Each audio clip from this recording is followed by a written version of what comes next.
एक गांव में द्रोण नाम का ब्राह्मण रहता था। भिक्षा मांगकर उसकी जीविका चलती थी। सर्दी गर्मी रोकने के लिए उसके पास पर्याप्त वस्त्र भी नहीं थे। एक बार किसी यजमान ने ब्राह्मण पर दया करके उसे बैलों की जोड़ी दे दी। ब्राह्मण ने उनका भरण पोषण बड़े यत्न से किया। आसपास से घी तेल अनाज मांगकर उन बैलों को भर पेट खिलाता रहा। इससे दोनों बैल खूब मोटे ताजे हो गए। उन्हें देखकर एक चोर के मन में लालच आ गया। उसने चोरी करके दोनों बैलों को भगा ले जाने का निश्चय कर लिया। इस निश्चय के साथ जब वह अपने गांव से चला तो रास्ते में उसे लंबे लंबे दांत, लाल आंखों, सूखे बालों और उभरी हुई नाक वाला एक भयानक आदमी मिला। उसे देखकर चोर ने डरते डरते पूछा, तुम कौन हो? उस भयानक आकृति वाले आदमी ने कहा, मैं ब्रह्म राक्षस हूँ। पास वाले ब्राह्मण के घर से बैलों की जोड़ी चुराने जा रहा हूँ।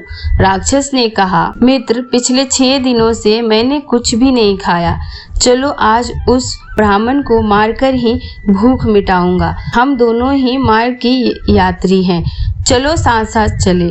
शाम को दोनों छिपकर ब्राह्मण के घर में घुस गए। ब्राह्मण के सोने के बाद राक्षस जब उसे खाने के लिए आगे बढ़ते चला तो चोर ने कहा, मित्र, यह बात न्यायपूर्ण नहीं है।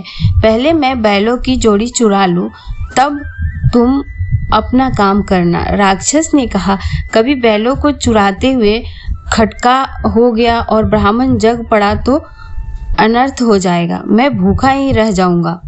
इसलिए पहले मुझे ब्राह्मण को खा लेने दो, बाद में तुम चोरी कर लेना। चोर ने उत्तर दिया, ब्राह्मण की हत्या करते हुए यदि ब्राह्मण बच गया और जागकर उसने रखवाली शुरू कर दी तो मैं चोरी नहीं कर सकूंगा। इसीलिए पहले मुझे अपना काम कर लेने दो। दोनों में इस तरह की कहासुनी हो रही थी कि शोर सुनकर ब्राह्मण जग उठा। उसे जगा हुआ देख चोर ने ब्राह्मण से कहा, ब्राह्मण, यह राक्षस तेरी जान लेने आया था। मैंने इसके हाथ से तेरी रक्षा कर दी। राक्षस बोला, ब्राह्मण, यह चोर तुम्हारे बैलों को चुराने आया था। मैंने तुझे बचा लिया। इस बातचीत में ब्राह्मण सावधान हो गया। लाठी उठाकर वह अपनी रक्षा के लिए तैयार हो गया। उसे तैयार देखकर दोनों भाग गए। किसी नगर में हरिदत्त नाम का एक ब्राह्मण निवास करता था। उसकी खेती साधारण ही थी, अतः अधिकांश समय वो खाली ही रहता था। एक बार ग्रीष्म ऋतु में वह इसी प्रकार अपने खेत पर वृक्ष की शीतल छाया में लेटा हुआ था। सोए सोए उसने अपने समीप ही सांप का बिल देखा।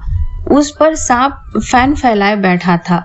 उसको देखकर वह ब्राह्मण विचार करने लगा कि हो न हो यही मेरी क्षेत्र का देवता है। मैंने कभी इसकी पूजा नहीं की, अतः मैं आज अवश्य इसकी पूजा करूंगा।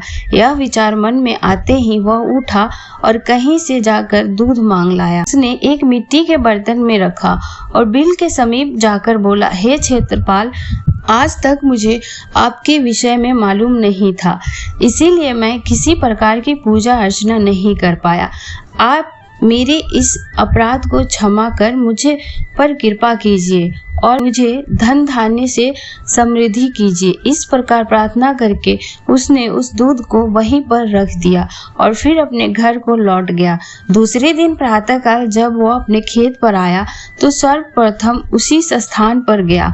वहां उसने देखा कि जिस बर्तन में उसने दूध रखा था उसमें एक स्वर्ण मुद्रा रखी हुई थी। उसने उस मुद्रा को उठाकर रख लिया। उस दिन भी उसी ने इसी प्रकार सांप की पूजा की और उसके लिए दूध रखकर चला गया। अगले दिन प्रातःकाल उसको फिर एक स्वर्ण मुद्रा मिली। इस प्रकार अब रोज वह पूजा करता और अगले दिन उसको एक स्वर्ण मुद्रा मिल जाया करती थी। कुछ दिनों बाद उसको किसी कार्य से गांव में जाना पड़ा। उसने अपने पुत्र को उस स्थान पर दूध रखने का निर्देश दिया। तदनुसार उस दिन उसका पुत्र गया और वहां दूध रखाया। दूसरे दिन जब वह पुनः दूध रखने के लिए गया तो देखा कि वहां स्वर्ण मुद्रा रखी हुई है। उसने उस मुद्रा को उठा लिया और वह मन ही मन सोचने लगा कि निश्चय ही इस बिल के अंदर स्वर्ण मुद्राओं का भंडार है। मन में यह विचार आते ही उसने निश्चय किया कि बिल को खोदकर सारी मुद्रा ले ली जाए। सांप का भय था, किंतु जब वह दूध पीने के लिए सांप बाहर निकला, उसने उसके सिर पर लाठी का प्रहार किया। इससे सांप तो मरा नहीं। इस प्रकार से क्रोध होकर उसने ब्राह्मण पुत्र को अपने विष भरे दांतों से काट लिया और उसी समय उसकी मृत्यु हो गई। उसके संबंधी ने उस लड़के को वहीं उसी खेत में जला दिया।